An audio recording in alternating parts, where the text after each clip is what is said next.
Click করুন অ্যাপের bell আইকনে আর সাবস্ক্রাইব করুন এবিপি আনন্দ। সব সময় থাকুন খবরে। ভোটের আগে নতুন প্রকল্প 1 ডিসেম্বর থেকে বাড়ির দরজায় সরকারি পরিষেবা। প্রতি ব্লকে হবে ক্যাম্প, ঘোষণা মুখ্যমন্ত্রী। আদিবাসী পড়ুয়াদের জন্য 100% স্কলারশিপ ঘোষণা।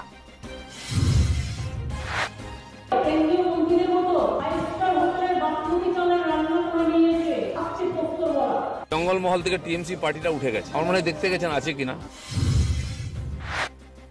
বাঁকুড়ায় সর্দারপাড়া আদিবাসী গ্রামে যান মুখ্যমন্ত্রী। খাটিয়ায় বসে কথা গ্রামবাসীদের সঙ্গে। গ্রামবাসীরা জানান পরিষেবা পেয়েছেন কিন্তু বাড়ি নেই, বাড়ির একান্ত প্রয়োজন। মমতা বলেন এবছরই 10 লক্ষ বাড়ি তৈরি করে দেওয়া হবে। হাওড়ার বাগনানে বাড়ির সামনে খুন হয়েছিলেন বিজেপির মণ্ডল সহ সভাপতি কিঙ্কর মাঝি। আজ তার বাড়ি যান বিজেপির রাজ্য সভাপতি দিলীপ ঘোষ। মৃতের পরিবারের হাতে 5 লক্ষ টাকার চেক তুলে দেন। করোনা সতর্কতা মেনে বেলুর মঠের সারদাপীঠে জগদ্ধাত্রী পুজো। গতকাল হয় দেবীর অধিবাস, আজ ভোরে দেবীর প্রাণ প্রতিষ্ঠার পর পুজো। এবারের পুজোয় দর্শকের প্রবেশাধিকার নেই, থাকছেন শুধু সারদাপীঠ ও বেলুর মঠের সন্ন্যাসীরাই। হুগলির গোঘাটে বিজেপির মহিলা মোর্চা নেত্রীর বাড়িতে ঢুকে হামলা, শ্লীলতাহানির পাশাপাশি মারধর ও লুঠের অভিযোগ তৃণমূলের বিরুদ্ধে। বিজেপির গোষ্ঠীদ্বন্দ্বের ফল, এতে তৃণমূলের যোগ নেই দাবি শাসক দলের।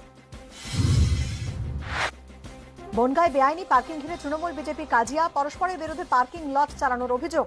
অভিযান চালালো পুলিশ। রাজনৈতিক ষড়যন্ত্রের অভিযোগ বিজেপির, মানতে নারাজ তৃণমূল। কৃষি আইনের বিরোধিতা সহ একাধিক দাবিতে 26শে নভেম্বর ধর্মঘটে ডাক দিয়েছে 16টি শ্রমিক সংগঠন। তার সমর্থনে আজ বীরভূমের রামপুরহাটে যৌথ মিছিল করলেন বাম ও কংগ্রেস নেতারা। তৈরির 7 দিনেই রাস্তায় ফাটল, মালদার চাঁচলে বিক্ষোভ গ্রামবাসীদের। তৃণমূল জমানায় কাটমানি দিতে গিয়ে ঠিকাদারের টাকা শেষ, রাস্তা হবে কি করে, কটাক্ষ বিজেপির। অভিযোগ অস্বীকার তৃণমূলে, তদন্তের নির্দেশ জেলা শাসকের। পুরুলিয়ার রঘুনাথপুরে পথ দুর্ঘটনায় হকারের মৃত্যু। আজ সকালে রঘুনাথপুরের কলেজ মোড়ের কাছে একটি ট্রাকের সঙ্গে সাইকেল আরোহী ওই হকারের ধাক্কা লাগে। ট্রাকটিকে আটক করেছে পুলিশ। ট্রাকের খালাসি, চালক পলাতক। চন্দ্রকোনায় বাইক দুর্ঘটনায় 2 যুবকের মৃত্যু। কাল রাতে ঘাটাল থেকে চন্দ্রকোনা যাওয়ার পথে বাইকটি নিয়ন্ত্রণ হারিয়ে লাইট পোস্টে ধাক্কা মারে। তাতে 3 জন সওয়ারি ছিলেন, 2 জনের মৃত্যু হয়, অন্যজন পলাতক।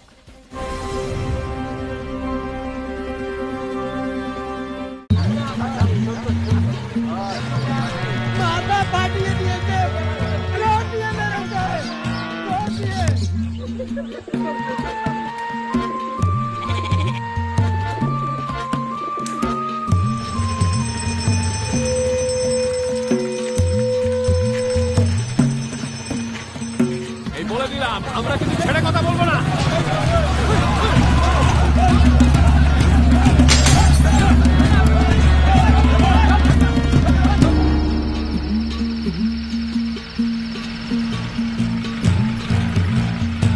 ভোর রাত থেকে রাতভর বাংলার কোথায় কি হচ্ছে তাই নিয়েই এবিপি আনন্দ আজ বাংলায় রোজ রাত 9:30টায়।